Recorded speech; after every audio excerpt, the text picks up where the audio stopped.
Warm good morning to all of you, and today we are going to continue with infections. As we all know, the infection is not a individual process. It mainly involves a chain of events which occur or factors which involve resulting in the formation of infection. You can see we need infectious agents, their virulence factors, the exposure, as well as the dose and the susceptibility of a host to play an important role in the occurrence of a particular infection. And you can see that any of these links in this chain of the events, if they have been cut, the chain of infection will be disrupted. So, to prevent a particular disease, either we try to attack the pathogen or try to reduce its virulence or try to reduce our exposure to it, or we try, or in sometimes even if a small dose is present, we might not get an infection, but only if a high dose comes, you get an infection. Then, of course, the susceptibility of the particular host is also an important factor which plays an important role in the chain of infection. So, in the coming sessions, we will be talking about the various factors which are responsible for this chain of infection. And firstly, let's move on. What are the causes of infection? Infections are mainly being caused by various agents. They could be bacteria, viruses, fungi, protozoa, parasites. Sometimes they could be macroparasites and sometimes they would be microparasites. And the source of infection is a place from which you get this particular uh, causative agents of a particular infection. Now, the source of infection can be defined as either as a person, animal, object, or any substance from which this infection agent passes or it is disseminated to the host.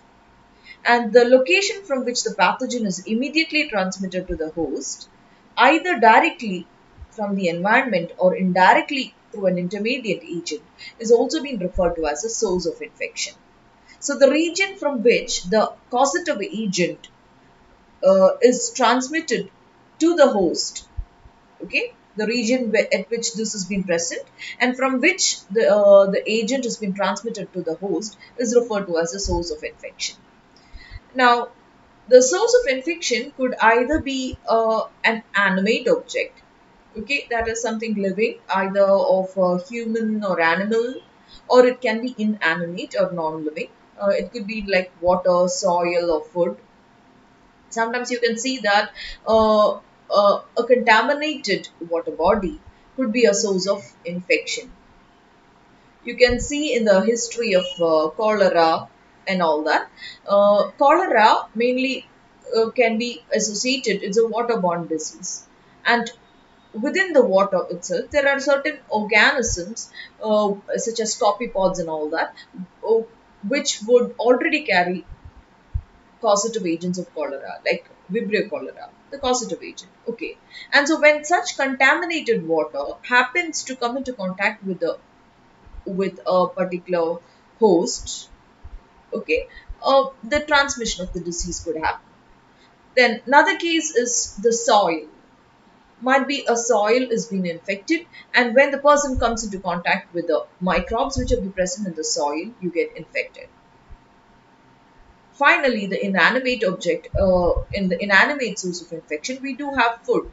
As we commonly come across, the food might be contaminated or it might be improperly cooked, which now allows the growth of microbes. And when a person eats a contaminated food, he or she happens to get the pathogen from the water, from the contaminated food. And the period of infectivity is the time during which the source is infectious or disseminating the pathogen. So I guess you got an idea about what are the source of infection. It is mainly either a person, animal, object or a substance from which the infectious agent passes or is disseminated to the particular host. Now, Coming to the reservoir. Reservoir is defined as any person, animal, arthropod, plant, soil, or a substance, or it sometimes even a combination of these, in which all the infectious agents normally lives and multiplies, on which it depends primarily for survival or where it reproduces itself in such a manner that it can be transmitted to a susceptible host. Now, if I go to simplify it, a reservoir is a natural environmental location in which the pathogen normally resides. That is, before coming into the particular host or the infected to get infected to a human being, the infectious agent might be naturally residing in a particular environment. Okay. Now that environment could be either an animal, a person, or arthropod, plant, or soil, whatever it is. So that place is referred to as a reservoir.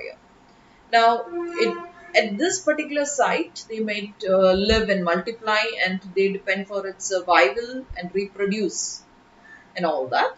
And sometimes the reservoir can also serve as a particular source.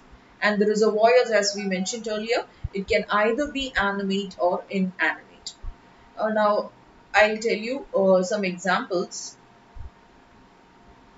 of reservoir hosts. There are different types. Now, sometimes humans can serve as a reservoir, or sometimes animals can serve as reservoirs, or sometimes non-living things could also serve as reservoirs. Now, in the case of humans being as reservoirs, there can be two cases. Either human, like when a disease is being transmitted from a human to another human, the human is referred to as a reservoir over here. And in this case, you can consider two. In the case of human reservoirs, they can either be as a case or they could be referred to as a carrier. Now, what is a case? A case is a person in the population or the study who is identified to have a particular disease, health disorder, condition, or a condition under investigation. And a index case, it refers to the first case to the attention of the investigator, or that is, it is not always a primary case. The index case is a case from which the disease is getting transmitted. The first case, okay, from which the disease gets transmitted from one human to the other. And the secondary cases are those developing from the contact with a primary case.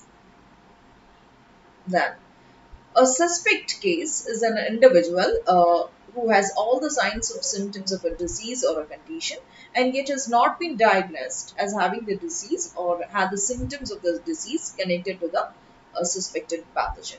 Now, in the case of when we come across the COVID cases itself, we can identify. We will have an index case in a particular location or something like that. The first person who is getting infected, and the first case, okay, the investigator is the one who is getting the investigator notes a first person, that is a what, the index case.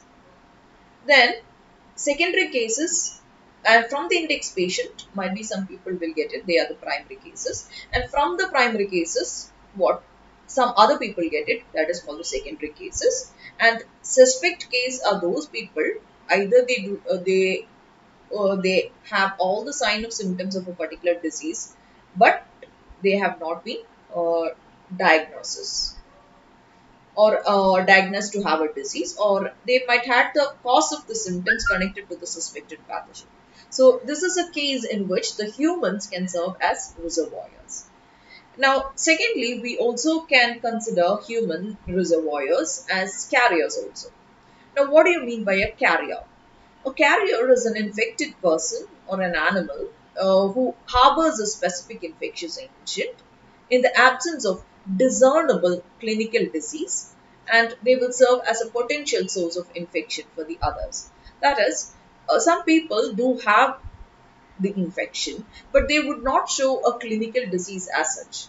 And even though they do not have a clinical disease, okay, what will happen? They would be transmitting the disease to other people.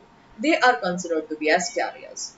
Now, carriers, of course, they could be animals as well as humans, but now since we're talking about human reservoirs, we do consider only humans here. Now, you might come across the story of Typhoid Mary, a cook who was transmitting the disease of typhoid from different people. She was she was a carrier. She didn't have a clinical disease, but wherever she was cooking, okay, she was transmitting the disease to different people. And now, if you're going to consider the carriers, they can be divided into different types. The first one is the incubatory carriers. Now, incubatory carriers are those carriers which shed the infectious agents during the incubation period of a disease. You know, before you get a particular infectious disease, the infectious agent will have an incubation period at which it multiplies in the particular host, but before, like, the disease has not been come. Okay, so if the infectious agent has been spread during that time, okay, that is referred to. Such carriers are called the incubatory carriers. Now, there might be some people who have already recovered from the particular disease, and yet they shed the disease causing agent. They are referred to as the convalescent carriers. Okay, so they have already recovered and they do not have any clinical disease, and they shed the disease. That is a convalescent carrier. Now, coming to a healthy carrier. A healthy carrier, they mainly emerge from subclinical cases. They are victims of subclinical infection who have developed a carrier state without suffering from a overt disease, and but they are, in spite of that, they are shedding the disease agent. So I guess you got an idea of about the three different types of carriers. Incubatory carriers are those people who shed the infectious agent during the incubation period of the disease. The convalescent carriers shed the disease when after their recovery.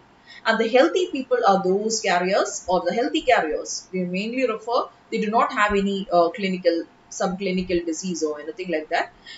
But in spite of that, they shed the disease. Now, if you go to consider the carriers, again, you can divide them into two types, the temporary carriers and the chronic carriers. Now, sometimes some carriers will shed the disease only for a short period of time. They are referred to as the temporary carriers. So, the incubatory, convalescent and the healthy carriers come under the temporary carriers. But there would be some people who shed diseases or disease causing agents, correctly speaking, for indefinite period. They are referred to as the what? Chronic carriers.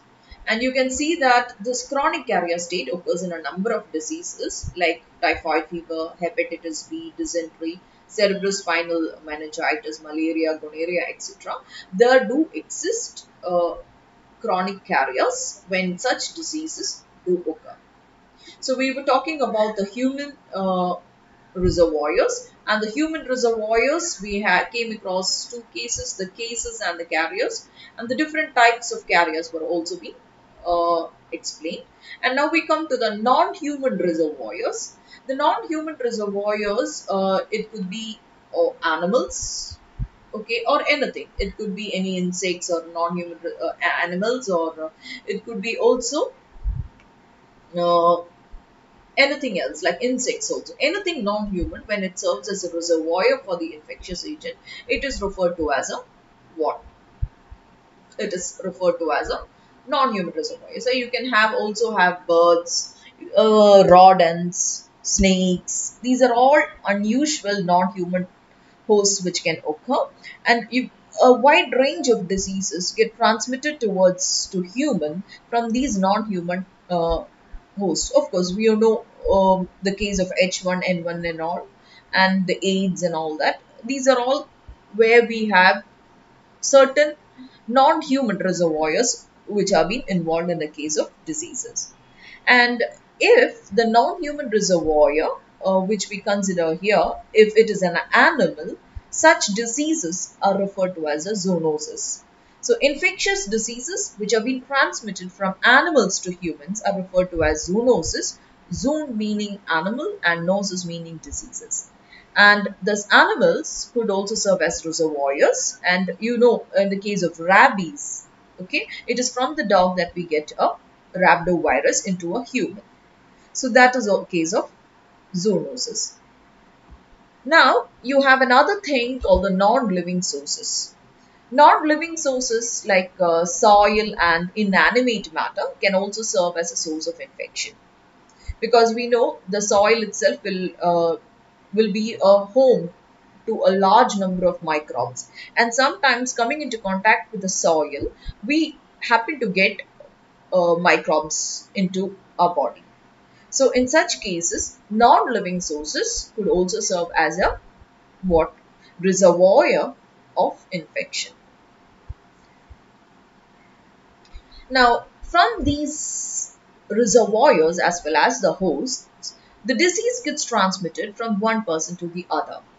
And this process of disease transfer from one person to the other mainly involves different modes. So, the infectious agent can either come in, like they can be transmitted by coming into contact or through droplets or through the airborne environment. And if you go to consider the contact, you can either have direct contact, like using hands, injections, or ingestion. Ingestion means having food. Okay, different modes of direct contact could lead into the transmission of infection, or sometimes indirect contact with either using the equipments or environment which the person is using would result in the transmission of the infectious agent.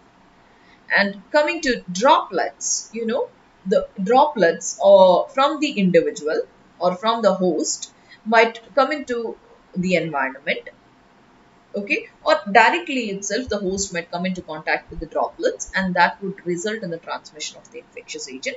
Or sometimes you also have the airborne infections where the air carries what either the droplet nuclei suspended or the disease causing agent also.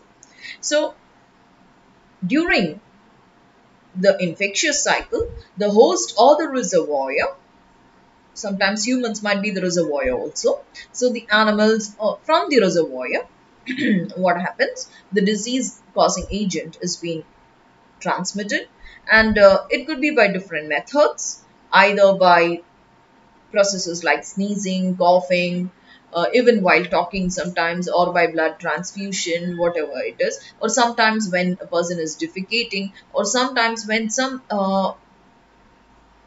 like vectors like insects and all that, they might come and bite a person or the reservoir, and they might transmit the infectious agent, or either by coming into contact you will get, or sometimes by, as we told, you get either by a small cut, or either through your mouth, or either through the injection, like that different modes you get contact.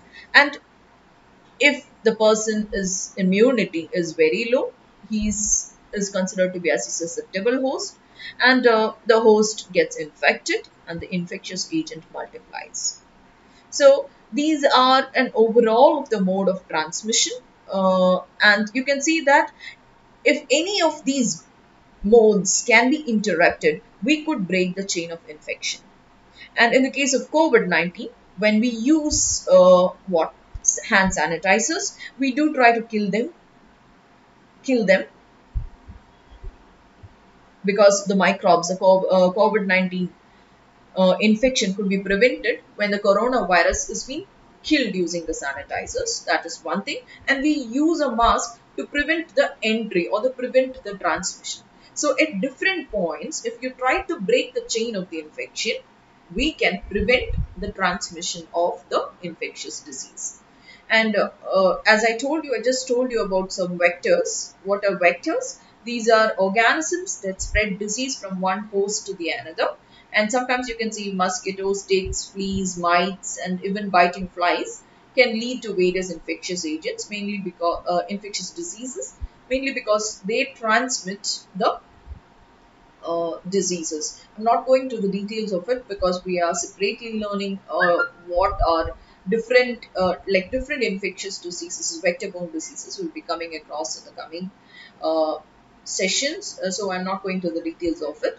Another mode which I would like to say is the congenital transmission mode also, when diseases are being transmitted to the fetus, unborn fetus or the newborn infant from the mother. Congenital infections, they mainly affect the unborn fetus or the newborn infant, and they are mainly being caused by viruses that may be picked up by the baby at any time during the pregnancy up to the time of delivery. So usually these viruses, they infect the mother, who subsequently pass it to the baby either directly through the placenta or at the time of delivery as the baby passes through the birth canal. And sometimes the mother might may feel a sickness, or sometimes she might not even feel a sickness of the virus, and sometimes it would be just flu symptoms also, which could be a result.